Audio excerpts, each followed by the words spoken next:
Imagine flying faster than the speed of sound in a rocket-powered fighter jet that can climb to the edge of space in minutes. Sounds like science fiction, right?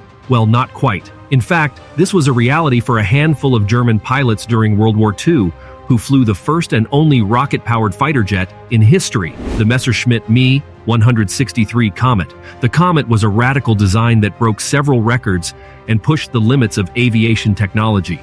It was also a dangerous and desperate weapon that claimed more lives of its own pilots than those of the enemy. In this video, we will unveil the story of this blast from the past and how it came to be. The origins of the Komet can be traced back to the 1930s when a German engineer named Alexander Lippisch started experimenting with rocket-powered gliders. He was fascinated by the idea of using rockets to propel aircraft, as they could achieve much higher speeds and altitudes than conventional engines.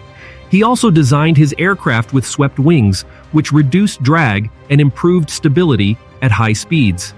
Lippisch and his team were transferred to Messerschmitt in 1939, where they continued their work on rocket planes. They developed a series of prototypes, culminating in the Me 163A, which performed its first powered flight on September 1, 1941. The pilot was Erich Warsitz, who became the first person to fly a rocket-powered aircraft. If you're on the edge of your seat watching these incredible fighter jets in action, don't forget to subscribe for more heart-pounding content.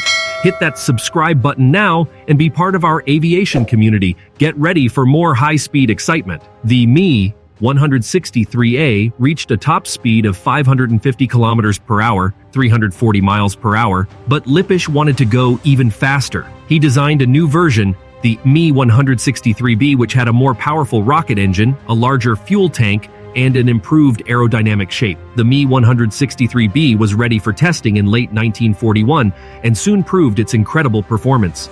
In July 1944, German test pilot Heini Dittmar reached 1,130 kilometers per hour, 700 miles per hour, an unofficial flight airspeed record that remained unmatched by turbojet-powered aircraft until 1953. The Me 163B also climbed to an altitude of 12,000 meters, 39,000 feet, in just 3 minutes, reaching the edge of space. The Komet was so fast that it could outrun any Allied fighter or bomber.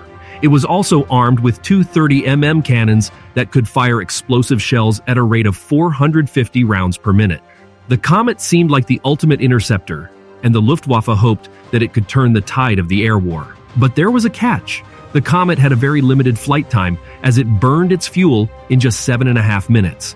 After that, it became a glider that had to land on a skid under its fuselage. The landing was tricky and dangerous, as the pilot had to avoid stalling or bouncing off the ground. The Komet also had another problem: its fuel. The rocket engine used two types of fuel, T-Stoff and C-Stoff, which were highly volatile and corrosive liquids that ignited on contact.